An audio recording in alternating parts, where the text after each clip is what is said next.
آئے دن ایسی پریشان کن خبریں آتی رہتی ہیں جن سے عوام کو امن و امان سے متعلق درپیش پریشانیوں کا اندازہ بخوبی لگایا جا سکتا ہے۔ شیخوپورہ سیالکوٹ روڈ پر قوم کی ایک بیٹی کے ساتھ پیش آنے والا واقعہ دل دہلا دیتا ہے۔ اس سالے کے بعد مزید تکلیف کا باعث اس سنگ دل پولیس افسر کا ہے جو بنیادی انسانی اقدار سے بھی محروم ہے۔ اس کا بڑا المیہ یہ ہے کہ حکومت کی تمام تر ہمدردیاں قوم کی بیٹی کے بجائے اپنے چہیتے پولیس افسر کے ساتھ ہے۔ جناب چیئرمین، پاکستان آبادی کے لحاظ سے دنیا کا چھٹا بڑا ملک ہے، جغرافیائی اعتبار سے بھی انتہائی اہم ہے۔ پاکستان کی خارجہ پالیسی بنانے کا اختیار عوامی نمائندوں کے پاس ہونا چاہیے۔ ہماری خارجہ پالیسی عوامی امنگوں اور ملکی مفادات سے ہرگز متصادم نہیں ہونی چاہیے۔ خربوں روپے کے نقصان اور ہزاروں جانیں قربان کرنے کے باوجود ہم کبھی فیٹف اور کبھی کسی اور کٹہرے میں کھڑے شرمناک صفائیاں پیش کر رہے ہوتے ہیں۔ جب کشمیر کا نام زبان پر آتا ہے تو 73 سال سے دی جانے والی قربانیاں آنکھوں کے سامنے آ جاتی ہیں۔ کشمیری عوام پر مظالم کا سلسلہ تو کئی سالوں سے جاری ہے، مگر کشمیر کو ہڑپ کرنے کا حوصلہ آج تک کسی کا نہیں ہوا۔ اب بھارت نے ایک غیر نمائندہ اور غیر مقبول اور کٹ پتلی پاکستانی حکومت دیکھ کر کشمیر کو اپنا حصہ بنا لیا ہے، اور ہم احتجاج بھی نہ کر سکے۔ دنیا تو کیا اپنے دوستوں کی حمایت بھی نہ حاصل کر سکے۔ آخر ایسا کیوں ہے؟ کیوں ہوا ایسے؟ کیوں ہم عالمی تنہائی کا شکار ہو گئے؟ کیوں آج ہماری بات دنیا سننے کے لیے تیار نہیں ہے؟ کیوں ہمارے درینہ اور شانہ بشانہ کھڑے ہونے والے ساتھی ممالک کیوں ہم سے دور ہو گئے؟ شاہ محمود قریشی نے کس منصوبے کے تحت وہ بیانات دیے جن سے ہمارے بہترین دوست سعودی عرب کی دل شکنی ہوئی؟ پاکستان کو اپنے دوست ممالک کی دلداری سے اعتراض کرنا چاہیے۔ OIC ایک اہم ادارہ ہے جس کی افادیت طے شدہ ہے۔ پاکستان OIC کے بانی ممالک میں شمار ہوتا ہے۔ پاکستان کو دیگر ممالک کے ساتھ مل کر OIC کو مضبوط کرنا چاہیے۔ ہمیں سوچنا چاہیے کہ کیوں ہمارے انتہائی قریبی ممالک بھی آج ہم پر اعتماد کرنا چھوڑ گئے۔ یہ بہت جو ہے یہ فکر کی بات ہے، لمحہ فکری ہے ہمارے لیے۔ اس پہ ضرور غور ہونا چاہیے، لیکن کیا اس طرح کی حکومت ہوگی تو پھر یہی کچھ ہوگا، اور آپ کی خارجہ پالیسی کو بچوں کا کھیل بنا کے رکھ دیا گیا ہے۔ خواتین حضرات، وقت آ گیا ہے کہ ان تمام سوالوں کے جواب لیے جائیں۔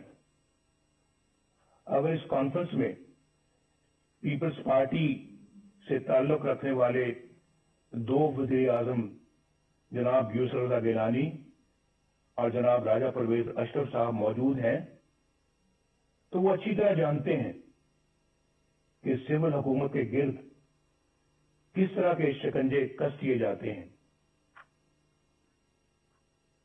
کس طرح ایسی کاروائیاں ہو جاتی ہیں جن کا وزیر اعظم کو علم ہی نہیں ہوتا۔ خود محترم زرداری صاحب کو بھی اس کا علم ہے کہ نہ وزیر اعظم کو نہ صدر کو علم ہوتا ہے اور پھر ان کارروائیوں کی بھاری قیمت ریاست کو ادا کرنی پڑتی ہے۔ 4 سال پہلے اکتوبر 2016 میں قومی سلامتی کے امور پر بحث کے دوران جب توجہ دلائی گئی کہ ہمارے دوستوں سمیت دنیا بھر کے ممالک کو ہم سے شکایت ہے اور ہمیں اپنا احتساب خود کرتے ہوئے ایسے اقدامات کرنے چاہیے کہ دنیا ہماری طرف انگلیاں نہ اٹھائے، تو اسے ڈان لیکس بنا دیا گیا۔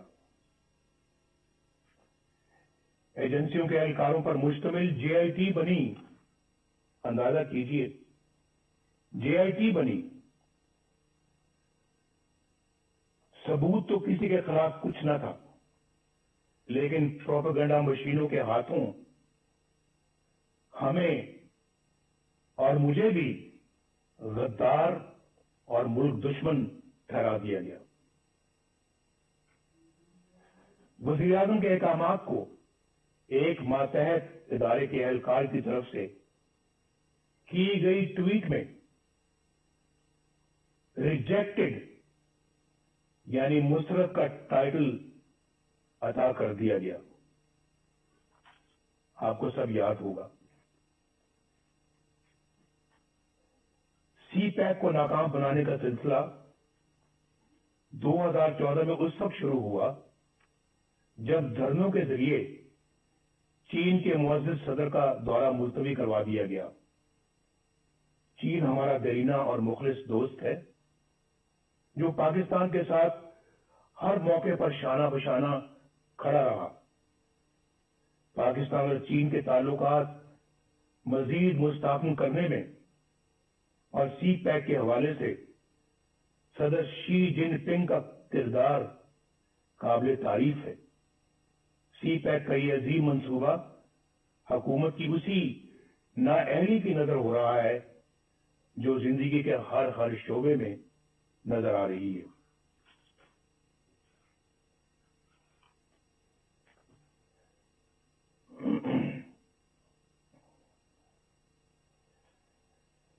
اگر میں یہ کہوں تو بے جانا ہوگا کہ سی پیک کے ساتھ پشاور کی بی آر ٹی جیسا سلوک ہو رہا ہے، جہاں کئی سال بیت گئے، منصوبے سے کئی گنا زیادہ رقم غرق ہو چکی، مگر نتیجہ آج بھی نظروں سے اوجھل ہے۔ آئے دن کبھی دوران سفر بسوں میں آگ لگ جاتی ہے تو کبھی بارش ناقص تعمیر کا پول کھول کر رکھ دیتی ہے۔ یہاں نیب کے کردار کا جائزہ لینا بھی ضروری ہے۔ سچی بات تو یہ ہے کہ ایک ڈکٹیٹر کے بنائے ہوئے اس ادارے کو برقرار رکھنا ہماری غلطی تھی، لیکن یہ بھی سچ ہے کہ ہم نے کبھی نہیں سوچا تھا کہ یہ ادارہ اس حد تک گر سکتا ہے۔ یہ ادارہ نہیں بلکہ اندھے حکومتی انتقام کا اعلی کار بن چکا ہے۔ اس کے کئی سینئر اہلکاروں کے گھناؤنے کردار فاش ہو چکے ہیں۔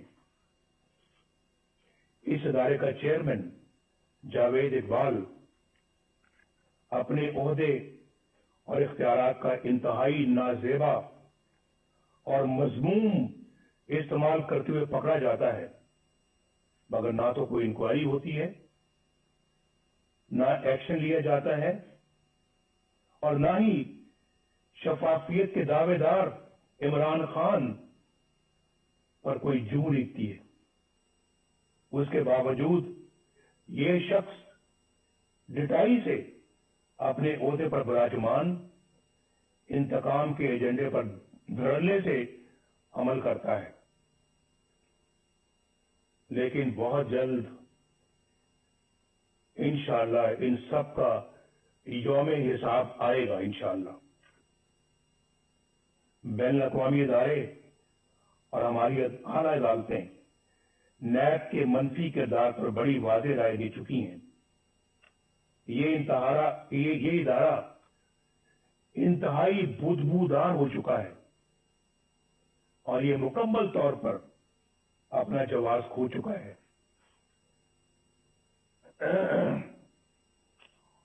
اپوزیشن کے لوگ اس کا نشانہ بنے ہوئے ہیں جو اپنے گھر کی خواتین کے ساتھ نیب کے دفتروں، عدالتوں اور جیلوں میں رول رہے ہیں. جو نیب سے بچتا ہے اسے ایف آئی اے کے سپرد کر دیا جاتا ہے. جو ایف آئی اے سے بچے وہ اینٹی نارکوٹکس کے ہٹے چڑھ جاتا ہے اور جو وہاں سے بچ جائے اسے کسی بھی جھوٹے مقدمے میں پکڑ لیا جاتا ہے. 2018 میں سینٹ کے انتخابات سے کچھ عرصہ پہلے خواتین و حضرات ایک مذموم سازش کی گئی. میں آپ کی توجہ مبذول کرا رہا ہوں.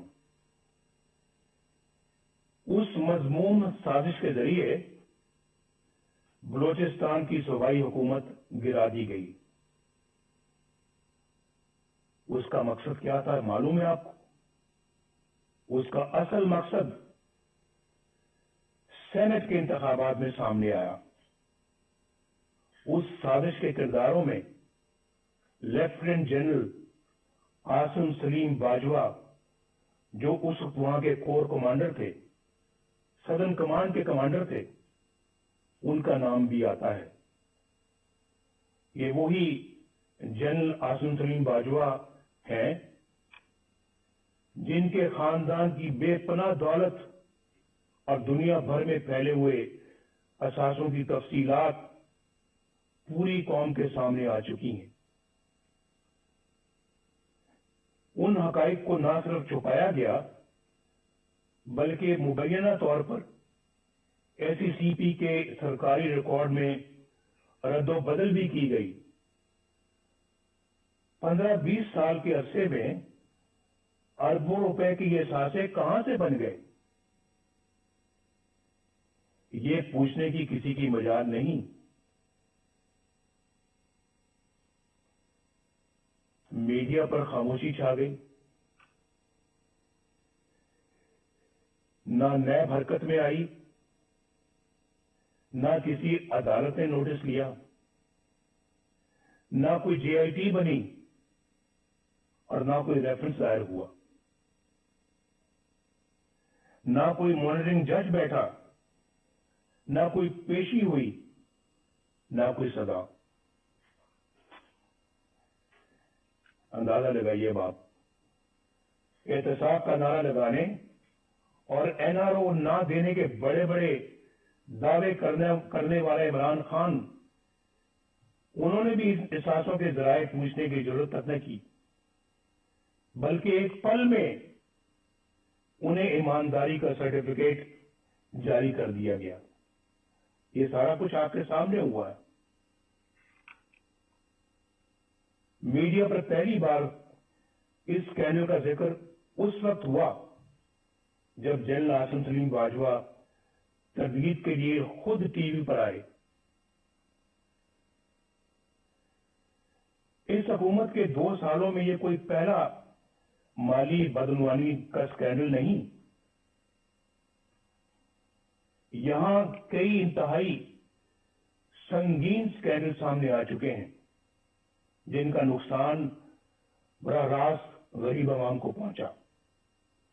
حکومت میں بیٹھے لوگ باقاعدہ پلاننگ سے آٹے، چینی اور دوائیوں کی قیمتیں آسمان پر لے گئے. یاد ہے نا آپ کو جب ہم چھوڑ کر گئے تھے چینی 50 روپے کلو تھی، آج کتنی؟ آج کہتے ہیں 100 روپے تک جا پہنچی. اور آٹے کی قیمتیں بھی دیکھ لیں آپ، دوائیوں کی قیمتیں آسمان تک پہنچ گئی ہیں. عوام کے کھربوں روپے لوٹ لیے گئے. ملک کا حکمران اگرچہ دن رات کرپشن مافیاز اور این آر او کا ڈنڈورا پیٹتا ہے لیکن چینی کی قیمت بڑھانے میں خود اس کی ذات ملوث ہے. کیا نیب اسے تحقیقات کے لیے گرفتار نہیں کرے گا؟ کیا اس پر کوئی ریفرنس دائر نہیں ہوگا؟ علیمہ خان صاحبہ جو کوئی جدی پشتی رئیس نہیں، بس خیراتی اداروں کی فنڈ ریزنگ کرتی رہتی ہیں، ان کے بیرون ملک اثاثوں کے ذرائع کی نیب کبھی کوئی چھان بین نہیں کرے گا؟ منی گاڑا میں عمران خان کے ذاتی گھر، اس کی غیر قانونی تعمیر کی فائل کیا یوں ہی بند رہے گی؟ فارن فنڈنگ کیس جس میں بے شمار مالی بے ضابطگیاں ہیں اور کرپشن ہے، جن کی گواہی خود پی ٹی آئی کے رہنما دے رہے ہیں،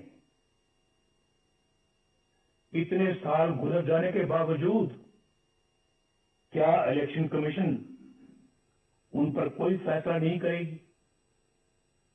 یہ بڑے ایسے جاندار سوالات ہیں جن کا آج تک کوئی جواب سامنے نہیں آیا. ہم کب تک انتظار کریں گے؟ کیا ان تمام لوگوں پر کوئی فوجداری مقدمہ قائم نہیں ہوگا؟ کیا بنی گالا میں زمین کی خرید کی منی ٹریل پر کوئی جے آئی ٹی نہیں بنے گی کہ یہ اتنی بڑی جائیداد کہاں سے بنی اور کیسے بنی؟ اس میں بہت کرپشن اور شبہوں کو شبہات ہیں. کل اسمبلی اراکین کے ٹیکس گوشواروں کی تفصیل سامنے آئی. عمران خان نے اربوں روپے کی جائیداد رکھتے ہوئے بھی 2,83,000 روپے کا ٹیکس دیا ہے. پھر سوال یہ ہے کہ جب آمدنی اتنی قلیل ہے، اتنی کم ہے، تو آپ کے لاہور زمان پاک کے گھر پر خرچ ہونے والے کروڑوں روپے کہاں سے آئے؟ یہ بتانا ہوگا. کیا نیب ان آمدن سے زیادہ اثاثوں پر کوئی ایکشن نہیں لے گا؟ احتساب کے اداروں کو اپوزیشن کے سوا کسی کے احساس سے نظر نہیں آتے اور نہ ہی کسی کی آمدنی کے ذرائع. ریاست مدینہ تو بہت بلند و برتر مثال ہے. قانون و انصاف کا ادنا سا معیار رکھنے والی ریاست میں بھی ایسا نہیں ہوتا. کیا کچھ لوگ اس دورے معیار کی وجہ سے کسی جرم کے بغیر سزائیں پاتے رہیں گے اور کچھ لوگ سب کچھ کر کے بھی بے گناہی اور معصومیت کے سرٹیفکیٹ حاصل کرتے رہیں گے؟ قوم کب تک دیکھنے اور جاننے کے باوجود خاموشی سے یہ سب کچھ سہتی رہے گی؟ کیا ہم ایسا پاکستان اپنی آنے والی نسلوں کے لیے چھوڑنا چاہتے ہیں؟ فیصلہ کر لیں آج. کیا ہم ایسا پاکستان اپنی آنے والی نسلوں کے لیے چھوڑنا چاہتے ہیں؟ میں تو کہوں گا نہیں، ہرگز نہیں، کبھی بھی نہیں، کبھی بھی نہیں. مجھے ایک بڑا پرانا ایک شعر یاد آ رہا ہے. دل بغض و حسد سے رنجور نہ کر، یہ نور خدا ہے، اسے بے نور نہ کر. نا اہل و کمینہ کی خوشامد سے اگر جنت بھی ملے تجھ کو تو منظور نہ کر. میں تو ان خیالات کا حامی ہوں، اس نظریے کا حامی ہوں. خواتین و حضرات، میڈیا کو ریاست کا چوتھا ستون کہا جاتا ہے. اظہار کی آزادی بنیادی انسانی حقوق میں سے ایک ہے. افسوس کہ دیگر حقوق کی طرح پاکستانی عوام سے یہ حق بھی چھین لیا گیا. ایک طرف مجھے سیاسی جماعتوں کا بلیک آؤٹ نظر آتا ہے اور دوسری طرف غیر سیاسی اور غیر جمہوری عناصر کا بے روک ٹوک پروپیگنڈا. کہیں مجھے چینلوں کی غیر قانونی بندش نظر آتی ہے تو کہیں اخبارات اور جرائد کی مخصوص علاقوں میں تقسیم پر پابندیاں. ریاستی طاقت سے میڈیا کی زبان بندی کہاں کا انصاف ہے؟ صحافیوں بالخصوص خواتین صحافیوں کو سرکاری ایجنسیوں کا اٹھا کر لے جانا اور تشدد کا نشانہ بنانا بزدلانہ اور انتہائی قابل مذمت ہے. سینئر صحافیوں کو چینلوں یا اخبارات کی ملازمت سے برخاست کروا دینا، بے بنیاد مقدمات میں الجھا دینا اور قید میں ڈال دینا کیا ایک جمہوری ریاست کا طریقہ ہے؟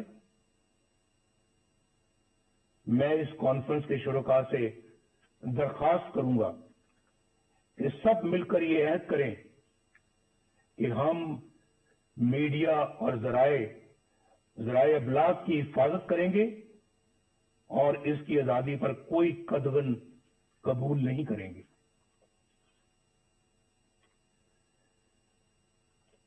خواتین و حضرات، محترم چیئرمین بلاول بھٹو صاحب،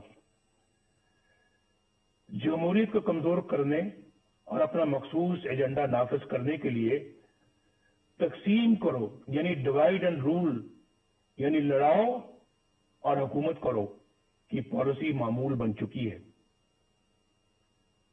کچھ عرصہ پہلے تک یہ تقسیم سیاستدانوں تک محدود تھی جنہیں مخصوص حلقوں کی طرف سے بلایا، ڈرایا اور دھمکایا جاتا تھا.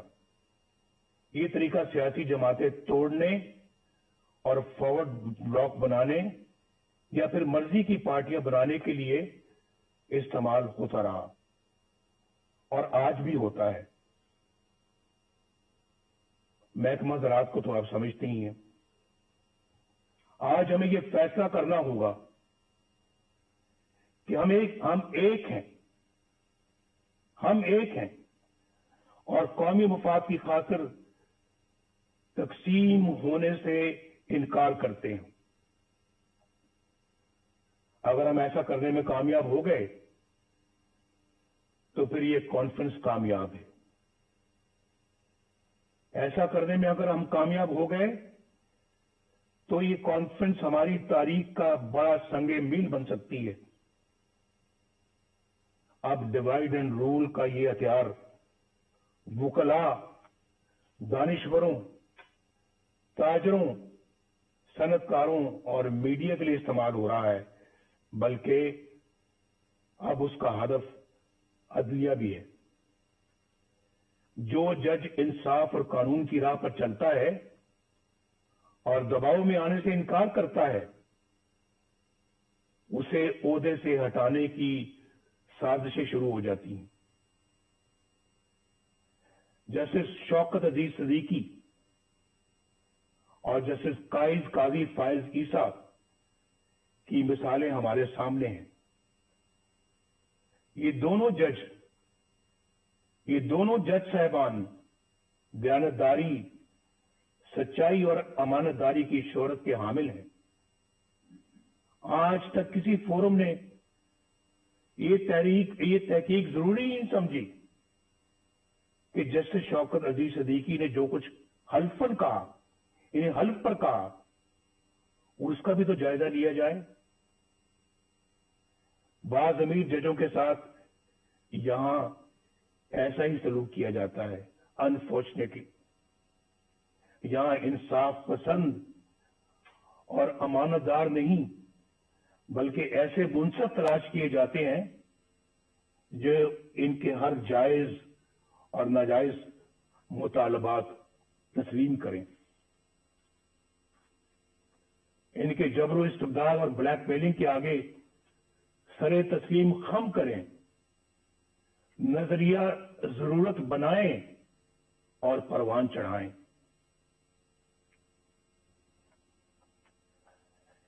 آئین کو سیبوٹاج کرنے والے ڈکٹیٹروں کے اقدامات کو قانون کا جامہ عطا کریں، ان کے گلے میں ہار پہنائیں، ان کو ویلکم کریں، خوش آمدید کہیں ان کو، آپ نے تو بہت اچھا کام کیا ہے، آپ کی تو ضرورت تھی آج، یہ تو کام بہت پہلے ہو جانا چاہیے تھا، آپ نے ماشاءاللہ لیٹ لگایا ہے، یہ پہلے لگانا چاہیے تھا۔ سب سے پہلے پلیٹ میں پھول لے کر ان کو پیش کیے جاتے رہے ہیں، اور پھر آرٹیکل 6 جیسے سنگین جرم کے ملزم کو آئین میں ترمیم کا اختیار عطا کیا جاتا ہے۔ یہ سب تماشا آپ نے اپنی آنکھوں سے دیکھا ہے، اس کے باوجود یہ سب کچھ دوبارہ کہنے کی نوبت آ رہی ہے۔ یعنی یہ سب کچھ ہو رہا ہے اور عوام کے منتخب وزیر اعظم کو پھانسی دیں، جیلوں میں ڈالیں، جلا وطن کریں اور ان کو اور ان کے خاندان کو ذلیل و رسوا کریں۔ اس کانفرنس کو آئین کی حکمرانی اور ووٹ کی عزت کے تحفظ کے لیے آج ایک جامع لائحہ عمل تجویز کرنا چاہیے۔ اگر میثاق جمہوریت کی بنیاد پر کسی نئے میثاق کی تشکیل ضروری ہو تو اس پر غور کیا جانا چاہیے۔ متوازی یعنی پیرل حکومت کی بنیادی مسئلے کو حل کرنے کے لیے ٹھوس حکمت عملی بنائی جائے۔ عوام کی رائے پر اپنی رائے مسلط کرنے کا نتیجہ سکوت ڈھاکہ کی شکل میں سامنے آیا تھا، لیکن اس عظیم سانے کو بھی بڑی سرد مہری کے ساتھ فراموش کر دیا گیا۔ میری تجویز ہے کہ یہ کانفرنس حمود الرحمان کمیشن کی سفارشات کو عوام کے سامنے لائے۔ بہت دفعہ اس کا ذکر ہو چکا ہے اور بار بار ہو چکا ہے، کئی سالوں سے ہو رہا ہے، کئی دہائیوں سے ہو رہا ہے، لیکن میرا خیال ہے کہ آج انہیں عملی جامہ پہنانے کا عہد کرنا چاہیے اور اسے اپنے ایجنڈے کا حصہ بنانا چاہیے۔ اس طرح کے ٹھوس اقدامات سے ملک کو اس دلدل سے نکالا جا سکتا ہے۔ اس وقت ہماری اولین ترجیح اس غیر نمائندہ اور نااہل اور سلیکٹڈ حکومت اور اس سے کہیں زیادہ اہم اس نظام سے جس کا میں نے ذکر کیا ہے، اس سے نجات حاصل کرنا ہے۔ عمران خان ہمارا ایز سچ ہدف نہیں ہے، ہمارا مقابلہ عمران خان سے نہیں ہے۔ یہ میں الیکشن سے پہلے بھی کہہ چکا تھا اور آج بھی کہہ رہا ہوں۔ آج ہماری جدوجہد عمران خان کو لانے والوں کے خلاف ہے اور ان کے خلاف ہے جنہوں نے اس طرح